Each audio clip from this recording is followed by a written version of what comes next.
안녕하세요. 무지개 인생입니다. 여러분, 요즘 중년 여성들 사이에서 성형과 시술이 대세라고 하죠. 그런데 말이에요. 과도하게 성형한 모습, 어색하게 부어오른 얼굴, 부자연스러운 쌍꺼풀. 정작 중년 남성들은 이런 모습을 어떻게 생각하는지 아세요? 얼마 전에 한 모임에서 재미있는 이야기를 들었어요. 요즘 우리 또래 여성분들 보면 참 안타까워요. 자연스러운 모습이 더 아름다운데. 이런 이야기를 하시더라고요. 여러분도 한 번쯤 들어보셨을 것 같은데요. 어머, 샤넬 가방 새로 샀어? 역시 명품은 달라. 당연하지. 난 나한테 투자하는 건 아끼지 않아. 다음엔 에르메스 살 거야. 이런 대화요. 과연 이런 모습이 우리를 더 매력적으로 보이게 만들까요? 오늘은 우리 주변에서 흔히 볼 수 있는, 하지만 누구도 쉽게 말하지 못했던 그런 이야기들을 함께 나눠보려고 합니다. 과연 중년 여성들의 어떤 모습이 남성들의 마음을 불편하게 만드는 걸까요? 끝까지 함께 하시면서 우리가 미처 몰랐던 이야기들을 알아가 보시죠. 이 주제가 마음에 드신다면 구독과 좋아요, 알림 설정도 꼭 부탁드립니다. 그럼 지금부터 시작해 볼까요? 자연스러움의 아름다움. 오늘의 첫 번째 이야기, 바로 자연스러움입니다. 요즘 길을 걷다 보면 어머, 저 사람이 누구지? 하고 깜짝 놀라시게 되는 경우가 많죠. 이는 바로 성형 때문일 수 있습니다. 중년 여성분들이 젊어 보이고 싶은 마음에 성형을 시작하지만 어느새 자연스러움을 잃게 되는 경우가 많습니다.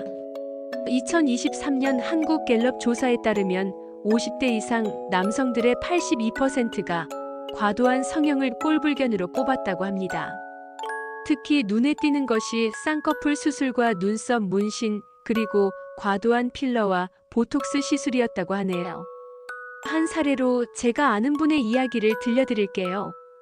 처음에는 눈썹 문신으로 시작했다가 쌍꺼풀 수술, 필러 시술까지, 결국에는 얼굴 윤곽 수술까지 하게 되었답니다.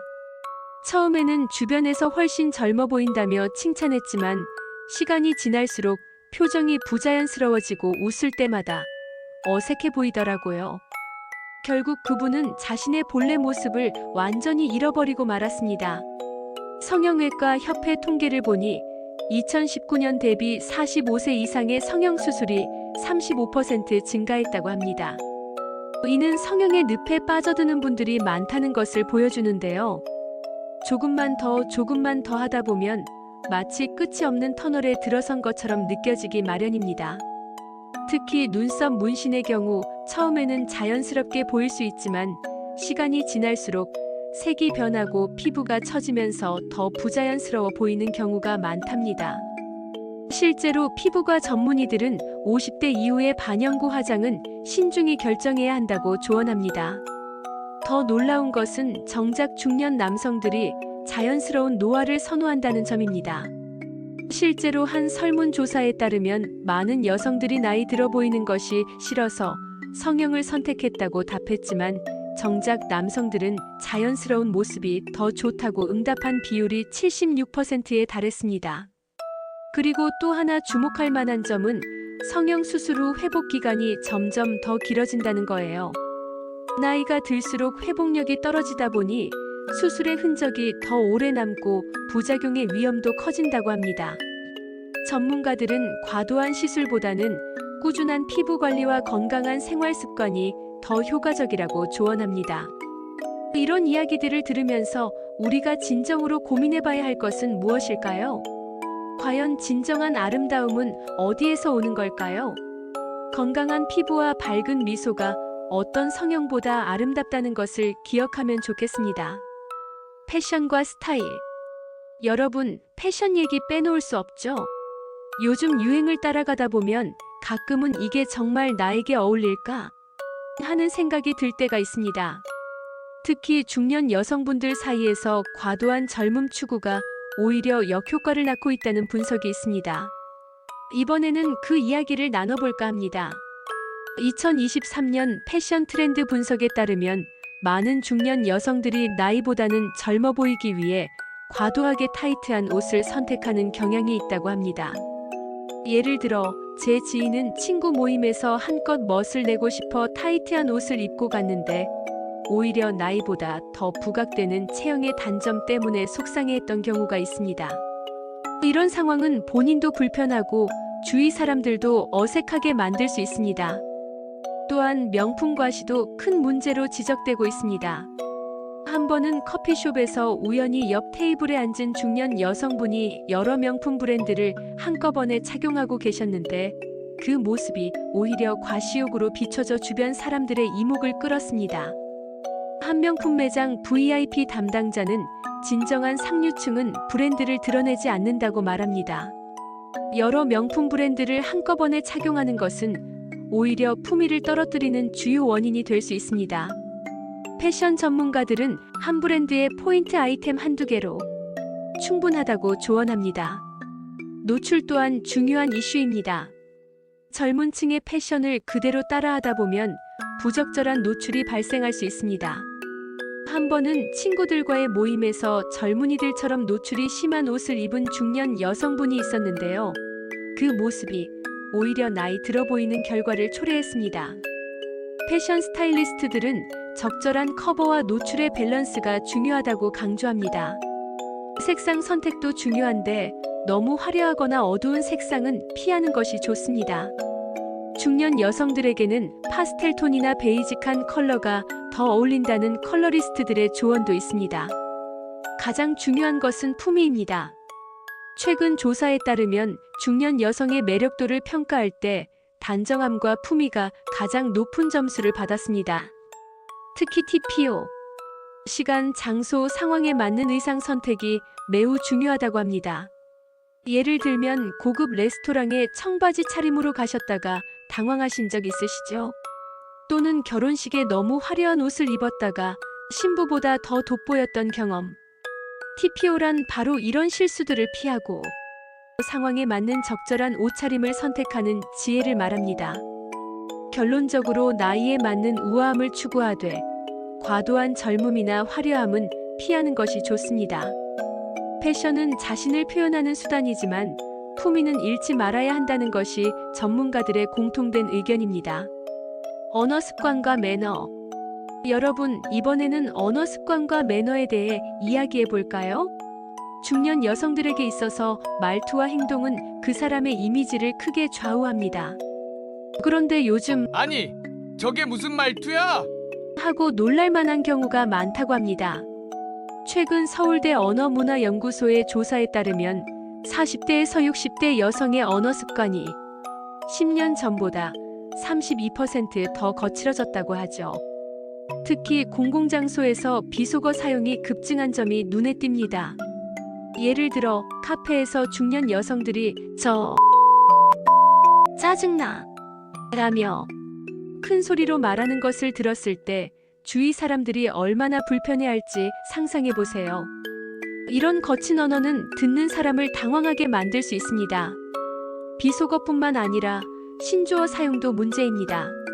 쩐다, 핵노잼, 빡친다.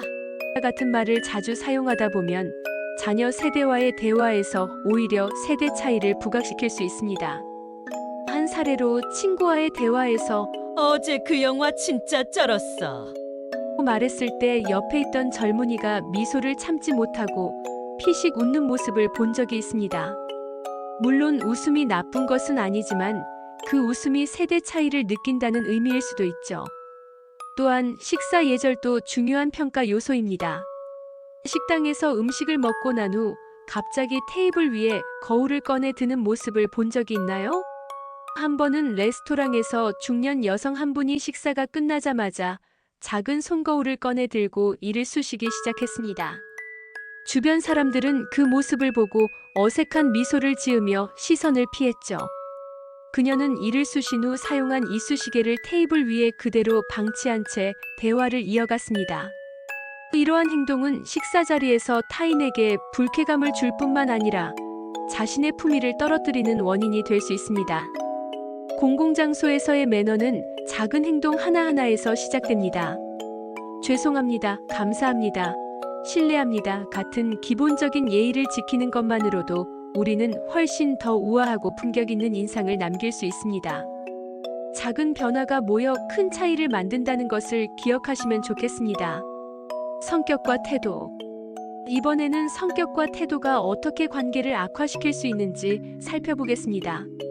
먼저 기가 센 여성의 사례를 들려드릴게요. 얼마 전 한 부부 모임에서 있었던 일입니다. 남편이 조심스레 이번 주말에는 우리 부모님 댁에 들르는 게 어떨까? 의견을 내놓았는데요. 그러자 아내가 갑자기 목소리를 높이며 아니, 내 말이 말 같지 않아? 내가 이번 주말에 약속 있다고 몇 번을 말했어. 그건 내가 다 알아서 할 거니까 신경 꺼. 라고 쏘아붙였습니다.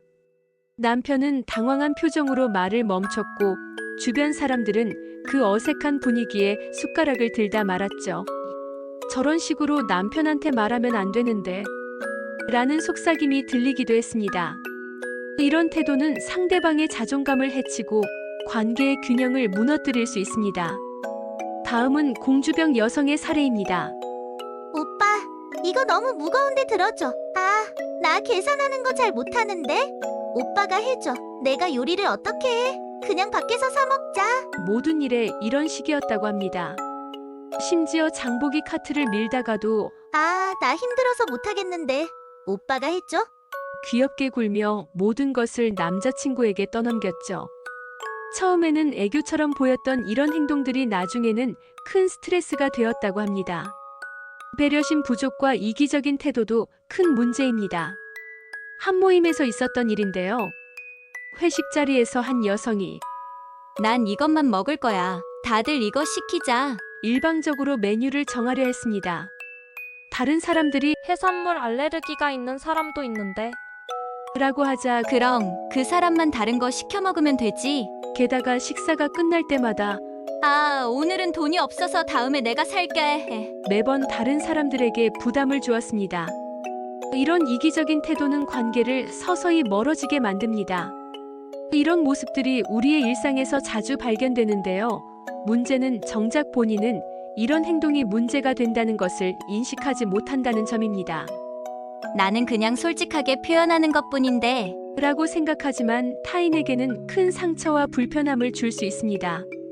결국 우리에게 필요한 건 자신을 돌아보는 시간인 것 같습니다. 나의 어떤 말과 행동이 다른 사람을 불편하게 만들었는지, 내가 대화할 때의 톤과 태도는 어땠는지, 이런 것들을 한 번씩 생각해 보는 거죠. 작은 배려와 따뜻한 말 한마디가 관계를 더 풍요롭게 만들 수 있다는 걸 기억하면 좋겠습니다. 금전 관리와 소비 습관. 최근에 들은 흥미로운 이야기가 있습니다. 중년 남성들이 실망하는 여성의 모습 중 하나가 명품에는 아낌없이 투자하면서도 더치페이에는 인색한 태도라고 하더군요. 이번에 샤넬 가방을 새로 샀어. 정말 예쁘지 않니? 그럼 나 자신에게 투자하는 건 절대 아끼지 않아. 이런 대화 들어보신 적 있으시죠? 2023년 소비 분석에 따르면 50대 여성들의 명품 구매액이 20대보다 훨씬 높다고 합니다. 반면 데이트 비용의 대부분은 여전히 남성이 부담하고 있다는 사실도 있더군요. 물론 내 돈 내가 쓰는데 뭐가 문제야? 라고 생각하실 수 있습니다. 개인의 소비는 전적으로 자신의 선택이니까요. 하지만 여기서 중요한 건 균형 아닐까요? 얼마 전 한 60대 남성분을 만났는데 이런 이야기를 들려주셨습니다. 아내가 백화점에서 명품 가방을 살 때는 몇백만 원도 거뜬히 쓰는데 시부모님 생신상 차릴 때는 반찬값 아끼려고 마트 세일만 기다리더라고요. 이게 맞는 걸까요? 라고 말이죠. 그는 아내의 소비 방식에 대해 진지하게 고민하고 있었습니다. 이런 이야기를 들으면 우리도 한번 생각해봐야 할 게 있지 않나 싶습니다. 또 다른 사례로 친구와의 식사 자리에서 한 여성이 이번에는 네가 내. 다음에 내가 살게. 라고 말했지만 그 다음이 오지 않는 경우가 많다고 하더군요. 정작 자신에게는 아낌없이 투자하면서도 다른 사람과의 비용 부담에는 인색한 태도를 보이는 모습이 어쩌면 관계의 균형을 무너뜨릴 수도 있지 않을까요? 과연 진정한 품격은 무엇일까요? 명품백을 든 손으로 더치페이를 요구하는 게 멋진 걸까요? 소비 습관은 단순히 개인의 선택을 넘어 타인과의 관계에도 큰 영향을 미칩니다. 현명한 소비는 자신의 품위를 높일 뿐만 아니라 타인과의 관계를 건강하게 만들어줍니다. 그렇다면 현명한 소비 습관을 기르기 위해서는 어떻게 해야 할까요? 우선 자신의 소비 패턴을 점검하는 것이 중요합니다. 소비 심리학자들은 필요한 것과 원하는 것을 구분하고 충동 구매를 자제하는 습관을 기르는 것이 중요하다고 조언합니다. 실제로 가계부를 활용하여 지출을 계획적으로 관리하는 것도 좋은 방법이죠. 계획적으로 소비를 관리하면 자신이 진정으로 필요로 하는 것에 더 집중할 수 있으며 불필요한 낭비를 줄일 수 있습니다. 또한 소비에 대한 가치관을 재정립하는 것도 중요합니다. 물질적인 것에 의존하기보다는 경험이나 인간관계에 더 많은 가치를 두는 것이 더 의미 있는 삶을 만들 수 있습니다. 위생과 건강관리. 위생과 건강관리는 중년 여성들이 특히 신경 써야 할 부분인데요. 남성들이 이와 관련해 아쉬워하는 점들이 꽤 있습니다. 최근 한 조사에서는 50대 남성들이 중년 여성의 외모 관리에서 개선이 필요하다고 느끼는 요소로 과도한 스타일링과 미흡한 위생 관리가 꼽혔습니다. 한 모임에서 만났던 남성분이 이런 얘기를 하더군요. 내 아내가 요즘 자꾸 젊은 사람들처럼 머리를 염색하는데 너무 튀는 색이라 좀 당혹스럽더라고. 자연스러운 게 더 예쁜데 말이야. 실제로 2023년 미용 트렌드 조사에 따르면 중년 여성의 60%가 젊어 보이기 위해 과도한 염색을 시도하지만 그중 절반 이상이 결과에 만족하지 못한다고 합니다. 과도한 염색은 오히려 자연스러움을 잃게 만들고 건강에도 좋지 않다는 의견이 많습니다. 또 다른 이야기도 있었습니다. 한 남성은 아내가 손톱 관리를 잘 안 해서 외출할 때마다 신경이 쓰인다고 했습니다. 손톱이 깨끗하면 좀 더 단정해 보일 텐데 그게 잘 안 되니까 아쉽더라고. 라고 덧붙였죠. 실제로 손톱 관리에 소홀하면 전체적인 인상에 큰 영향을 미칠 수 있습니다. 기본적인 손톱 정리와 보습만으로도 깔끔하고 단정한 인상을 줄 수 있습니다. 체형 관리에 대한 이야기도 빠질 수 없었습니다. 한 남성이 아내가 요즘 배가 많이 나와서 임신한 것처럼 보여. 건강을 위해서라도 운동을 시작했으면 좋겠는데 항상 바쁘다고 미루고 있어. 라는 말을 했습니다. 이는 단순히 외모의 문제가 아니라 건강과 직결된 부분이라 더 신경이 쓰인다고 하더군요. 50대 이상의 여성 중 45%가 체중 증가로 인한 건강 문제를 경험하고 있다는 통계도 있습니다. 마지막으로 정기적인 건강 검진의 중요성도 나왔습니다. 건강에 문제가 생기기 전에 미리미리 검진을 받았으면 좋겠는데 겁이 나서 자꾸 피한다고 하더라는 말을 들었습니다. 정기적인 검진을 통해 자신의 건강 상태를 체크하고 필요한 조치를 취하는 것이 중요하다는 것을 서로 공감했습니다. 결국 남성들이 아쉬워하는 부분은 주로 기본적인 위생과 건강 관리에서 오는 것입니다. 작은 습관 하나하나가 전반적인 인상을 크게 바꿀 수 있다는 점을 명심하면 좋겠습니다. 일상적인 생활 습관.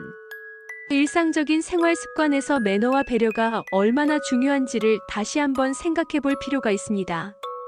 중년 여성들이 무심코 지나칠 수 있는 부분들이 남성들에게는 큰 영향을 줄 수 있죠. 한 번은 식사 자리에서 이런 이야기가 오갔습니다. 우리 모임에 자주 나오는 친구가 있는데 난 돈이 없으니까 너희가 알아서 해줘. 라고 말하면서 메뉴 선택부터 계산까지 전부 우리에게 맡기더라고. 처음에는 우정으로 이해했지만 이런 상황이 반복되니 다른 친구들도 점차 불편해하기 시작했습니다. 이는 누구에게나 부담을 주고 모렴치하게 비칠 수 있습니다. 비용을 전혀 부담하지 않으려는 태도는 남성뿐만 아니라 누구에게나 불쾌감을 줄 수 있죠. 또 한 사례로 한 남성이 친구에게 이런 하소연을 했습니다. 내가 무슨 말을 해도 그게 지금 중요한 거야? 라고 되묻는 아내 때문에 대화가 정말 힘들어. 대화를 시도할 때마다 상대방의 말을 경청하지 않거나 존중하지 않는 태도는 부정적인 시각을 불러일으킬 수 있습니다. 이런 태도는 단지 남성에게만 국한된 것이 아니라 누구에게나 불편함을 줄 수 있는 행동입니다. 그리고 사회적 모임에서 만난 여성의 행동에 대한 이야기도 있었습니다. 그 여성이 자꾸 나에게 신체적으로 가까이 다가오는데 뭔가 속셈이 있는 건 아닐까 싶어. 처음에는 그냥 친근함으로 넘겼지만 시간이 지나면서 점점 더 의심스러워졌다고 합니다. 이런 행동은 상대방에게 불편함을 줄 뿐만 아니라 때로는 호의가 아닌 다른 의도로 의심받을 수 있는 상황을 초래할 수 있습니다. 특히 사회적 모임이나 직장 환경에서는 적절한 거리 유지가 중요합니다. 마지막으로 공공장소에서의 배려 부족에 대한 이야기도 있습니다. 많은 사람들이 지하철에서 노약자석에 앉아 있으면서도 노인에게 자리를 양보하지 않는 모습을 보면 참 아쉽더라고 말합니다. 한 번은 실제로 지하철에서 한 중년 여성이 노약자석에 앉아 있었는데 옆에 서 있는 나이 지긋한 할아버지를 보고도 아무런 움직임이 없었습니다. 다른 승객들이 눈치를 주자 그제서야 마지못해 자리를 내주는 모습이었죠. 이런 행동은 주변 사람들에게 좋지 않은 인상을 줄 수 있습니다. 반면 배려심과 이타심이 있는 사람은 모든 사람이 좋아할 특성으로 여겨지며 좋은 관계를 유지하기 위한 기본이 됩니다. 결국 중년 남성들은 상대방을 배려하며 좋은 관계를 유지하는 것이 중요하다고 강조합니다. 일상 속에서의 작은 배려와 매너가 우리 삶의 질을 높이고 타인과의 관계를 더욱 건강하게 만들어줄 것입니다. 진정한 아름다움은 품격에서 시작됩니다. 지금까지 중년 여성들의 모습 중 개선이 필요한 부분들에 대해 함께 이야기를 나눠봤는데요. 외모부터 시작해서 패션, 언어 습관, 성격과 태도, 금전 관리, 위생, 그리고 일상적인 생활 습관까지. 이 모든 것들이 결국은 하나로 연결됩니다. 바로 품격 있는 삶이죠. 여러분, 우리가 젊었을 때는 몰랐던 것들이 나이가 들수록 보이기 시작합니다. 화려한 명품백이나 과한 성형, 젊은 척하는 옷차림이 아닌 우아함과 배려, 그리고 자연스러움이 진정한 매력이라는 것을요. 한 유명한 심리학자는 이런 말을 했다고 합니다. 진정한 아름다움은 외모가 아닌 그 사람의 품격에서 나온다. 실제로 많은 남성들이 자연스럽게 나이든 여성의 모습을 더 선호한다는 것을 우리는 통계를 통해서도 확인했습니다. 결국 우리가 추구해야 할 것은 무엇일까요? 나이에 맞는 우아함, 타인을 배려하는 마음, 그리고 자연스러운 모습. 이런 것들이 모여 진정한 매력이 되는 것이 아닐까요? 오늘 이야기가 여러분께 도움이 되었길 바랍니다. 앞으로도 더 많은 이야기로 찾아뵙겠습니다. 영상이 도움이 되셨다면 구독과 좋아요, 그리고 알림 설정도 꼭 부탁드립니다. 여러분, 우리 모두 품격 있는 중년의 삶을 함께 만들어가요. 지금까지 시청해주셔서 감사합니다.